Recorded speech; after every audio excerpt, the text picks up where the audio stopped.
নমস্কাৰ, মই দুটামান কথা ক'ম বুলি আগবাঢ়ি আহিলোঁ এই আপোনালোকৰ মাজলৈ। কিবা যদি ভুল বান্ধি হয় মাফ কৰি দিব। কিন্তু মই সিদ্ধাৰ্থকে আৰু শ্ৰীৰাম কানুনকে দুইজনকে কিয় এতিয়ালৈকে গ্ৰেপ্তাৰ কৰা নাই, এতিয়ালৈকে পোৱা নাই বিচাৰি, আৰক্ষীয়েও পোৱা নাই, আমাৰ পাব্লিকেও পোৱা নাই, বা কোনেও এতিয়ালৈকে বিচাৰি পোৱা নাই। কি কাৰণে? এতিয়া বেলেগ যদি কিবা এটা অপৰাধ কৰিলে হ'লি তেতিয়া কিন্তু চব বিচাৰি পাই যায়, সোনকালে গ্ৰেপ্তাৰ হৈ যায়। এতিয়া 19 তাৰিখৰ পৰা আজি কেই তাৰিখ হ'ল আপোনালোকে নিজেই দেখিছে, ৰাইজ বাসিন্দা সকলোৱে বা আৰক্ষীয়েও গম পাইছে। জুবিন দাক আজি কিমানকেইদিন হৈ গ'ল মৃত্যু হোৱা, আজিলৈকে সেই দুটাক ধৰি আনিব পৰা নাই। সিহঁতি এনেকুৱা এটা জেগাত সোমালে নেকি, আমি বিচাৰি নোপোৱা জেগাত। সিহঁতি জুবিন দাক দুটাই, সিদ্ধাৰ্থ আৰু এজন কি কয়, সিদ্ধাৰ্থ আৰু সেইজন কিবা এটা নাম আছিলে, মই পটককৈ পাহৰি যাওঁ। মানে তেহেঁত দুটাই যেন লৈ গ'ল ছিংগাপুৰলৈ মাৰিবলৈ। সেই দুটাই ভাবিছিলে অসমত মাৰিলে জুবিন দাৰ আমি অপৰাধী হ'ম, কিন্তু তাত লৈ গৈ সিহঁতি যেন ইমান ডাঙৰ কলিজা, বাঘৰ কলিজাৰ দৰে কৰি জুবিন দাক তাত লৈ গৈ মাৰ্ডাৰ কৰিলেগৈ। এতিয়া সিহঁতি কি কাৰণে আৰক্ষীৰ হাতত বা নিজেই ৰাইজৰ হাতত কি কাৰণে সিহঁতি আহি গ্ৰেপ্তাৰ হ'ব পৰা নাই, কি কাৰণে হাজিৰ হ'ব পৰা নাই? গ্ৰেপ্তাৰ বুলি কৈছোঁ কিন্তু হাজিৰ হ'ব পৰা নাই কি কাৰণে? সিহঁতি এইটো ভাবিছিলে আমি জুবিন দাক লৈ গৈ ছিংগাপুৰত মাৰিম, আমি বাচি যাম, কিন্তু সিহঁতি বাচিবলৈ এতিয়া নোৱাৰিলে। সিহঁতি ভাবিছে আমি বাচিব নোৱাৰিলোঁ, কিন্তু জানে আপোনালোকে সকলোৱে জুবিন দাৰ এটা অসুখ আছে বুলি, কিন্তু সিহঁতিও জানে অসুখ এটা আছে।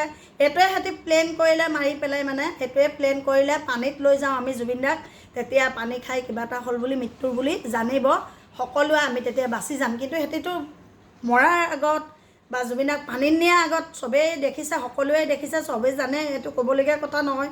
কিন্তু কৈছোঁ, দেখি আছে সিহঁতি ডিং কৰাই জুবিন দাক লৈ গৈছে, আৰু ডিং কৰি লৈ গৈছে, আৰু ডিং কৰোঁতে সিহঁতি জুবিন দা পানীত নামোতে শেখৰে কৈছেই বোলে, শেখৰৰ আমি হেৰিত দেখিছোঁ, মানে কোৱা মোবাইলে চোবাইলে টিভিয়ে চিভিয়ে নিউজে চিউজে দেখিছোঁ। শেখৰে কৈছে নাকেদি মুখেদি ফেন ওলাই আহিছে, নাকেদি ওলাই আহিছে কৈছে, আৰু নীলা উঠ পৰি গৈছে, আৰু বমি কৰিছে, এডোখৰ মাংসও ওলাই আহিছে কৈছে জুবিন দাৰ। কিন্তু সেইবিলাক চাবলৈ গ'লেতো সিহঁতি পানী খাই জুবিন দা কেতিয়াও মৰা নাই। এইটোতো এটা হেৰি মেডিকেল চাৰ্টিফিকেট দিয়ে দিলে বোলে জুবিন দাই পানী খাই মৰিলে বুলি, কিন্তুতো সেইটো নহয়, কেতিয়াও নহয়। পানী খালেতো মানুহৰ মুখেদি পানী ওলাই আহিব, কিন্তু এতিয়াতো পানী খোৱা নহয়, কিন্তু নীলা পৰি গৈছে উঠে চুঠে, সেইটোতো কিবা এটা নিশ্চয় হয়। এতিয়াতো বাৰু চবেই হেৰি কৰি আছে, সেইটো পাব বাৰু, আমি পাম বিচাৰটো। কিন্তু হ'লেও সিহঁতি যেন মানুহ মাৰিবলৈ লৈ গ'ল, লৈ গৈ বাঘৰ কলিজা দৰে কৰি এতিয়া কুকুৰা কলিজা হৈ গাঁতৰ তলত কি কাৰণে সিহঁতি লুকাই আছে, সিহঁতি মাটিৰ তলত কি কাৰণে লুকাই আছে? সিহঁতি ওলাই আহক ৰাইজৰ মাজলৈ, নাইতো আৰক্ষীৰ মাজলৈ ওলাই আহক।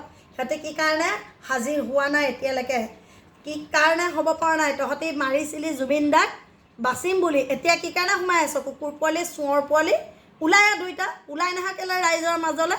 চালা কুকুৰ, তহঁত দুটাক পালে কাটিম, পিচ পিচকৈ কাটিম। তহঁত দুটা ওলাই নাহ কেলৈ? এতিয়া কেলৈ ওলাই নাহ? মামা আপুনি কি চাই আছে? উলিয়াই আনক।